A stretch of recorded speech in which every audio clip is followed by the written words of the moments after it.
David Newman wrote a great comedy adventure score in 1989. Listen to this music.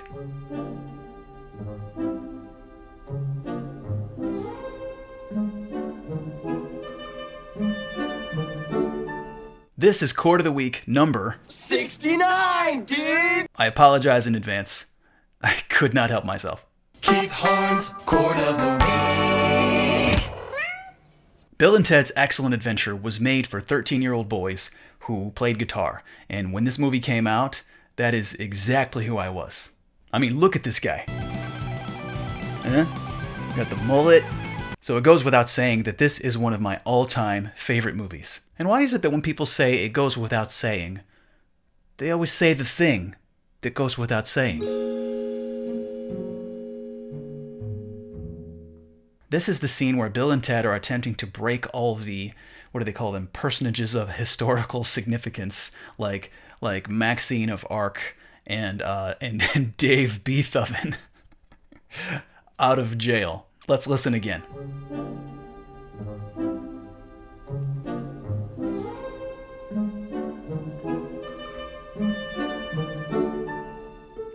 And here's what's going on with these chords.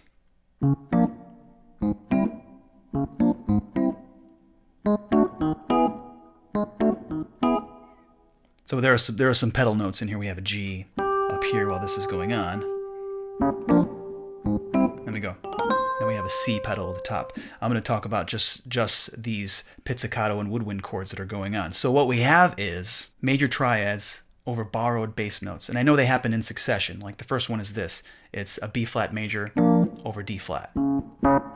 Like that. I'm going to consider that one chord, as if they were all played at the same time.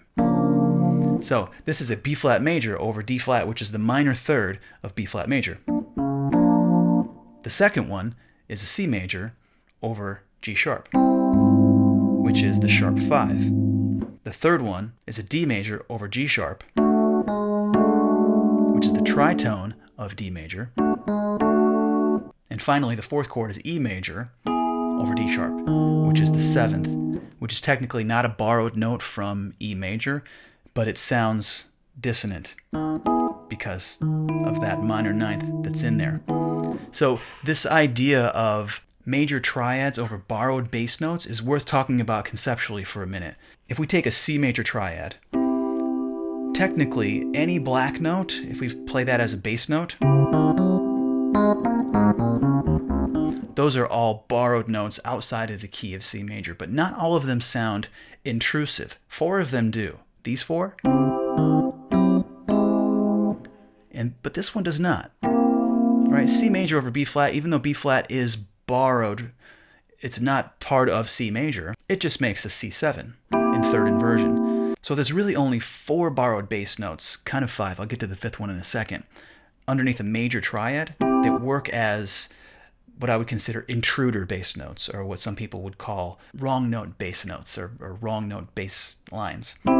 So C major over the flat 9 is one of them. That flat 9 is very intrusive. The C major over E flat, which is the minor third, that's intrusive. We hear this kind of harmony in Bartok, Stravinsky, where you have both thirds, or a split third kind of chord. And that third one here, C major over its own tritone, F sharp, and finally C major over flat 6 or sharp 5, which really just gives us a G sharp augmented with a major 7.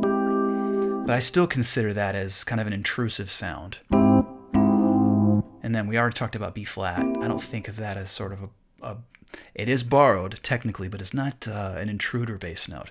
But what is the non-borrowed chord tone, the 7th. When you play it like this, it gives you the minor 9th. B is a part of C major.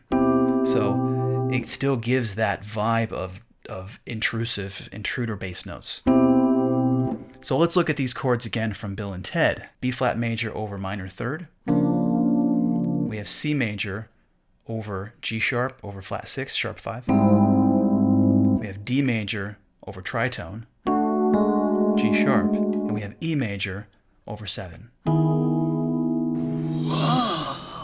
And even though these are a little more advanced harmonic techniques, they're not that advanced really. And they work really well for comedy, like in this section. And I want to close on a serious note with my favorite quote from Abraham Lincoln.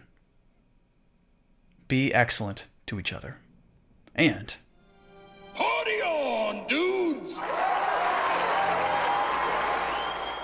Yeah. Who this? This be yo, who this? Yo, who this? Who this?